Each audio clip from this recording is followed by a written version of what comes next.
7:49 on WBAL News Radio 1090. Brian Even with you on this Friday morning. Next hour, we got Chuck Todd of Meet the Press at 8:18. We also have Delegate Rick Empalaria, who is the man sponsoring the bill that would allow teachers to carry guns in Maryland schools. We'll get his thoughts on that at 8:06. But right now, Wes Guckert joins me now, President and CEO of the Traffic Group, expert in traffic engineering and transportation planning. Great to have you on again. Appreciate you coming on the show.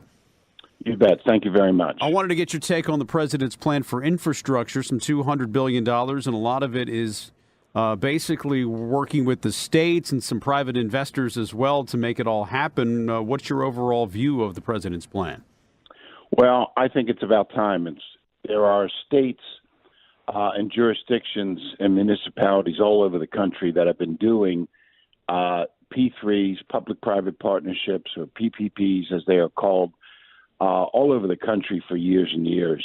And in fact, places like Florida, as an example, 90% of the roads are maintained, operated and maintained by the private sector.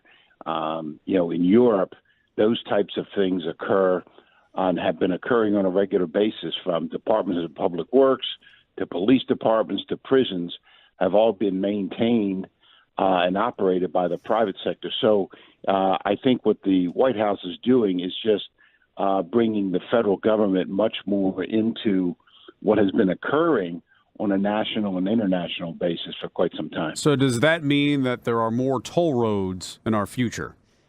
Oh, I don't think there's any doubt that there'll be more toll roads in Maryland's future and the country's future as well. Quite frankly, the federal government has been pushing and pushing and pushing to increase the miles per gallon on internal combustion engines. And so what that has done is that's reduced the gas taxes that are coming in. Mm-hmm. And even though electric vehicles are only 1 or 2% of the total population, more electric vehicles reduces the gas tax as well. So there's no question that the roads have to be operated and maintained in some way, and without some type of user tax, road user tax, such as tolls, there's just no way it can occur otherwise. We're talking with Wes Guckert, who's president of and CEO of the Traffic Group. So on that front, we see, with mass transportation, people are obviously paying to use mass transportation, and people are now going to pay to use, roads. Whether it's, a new road like the ICC that we have or some other road, maybe it's even 95 or things like that. We've seen the deterioration of public transportation, and we see what's going on with the metro system in D.C. We see what's happened with the subway system here in Baltimore. Are there enough funds, tax dollars, going to those entities as well? I mean, and if you tax it too much, then people won't use it, right? Well, I think you have a double-edged sword there. Number one, the transit does not pay its own way. That is basically largely subsidized by the local governments. Transit is, and while that's okay, when the time comes when we're running out of money and cannot maintain systems, Baltimore, mm-hmm. Washington D.C. are prime examples where ongoing regular maintenance obviously has not occurred in a timely manner. And so it would not surprise me if you have to figure out other ways, such as user fees, and you just mentioned that we pay for mass transit, but the users only pay a small amount.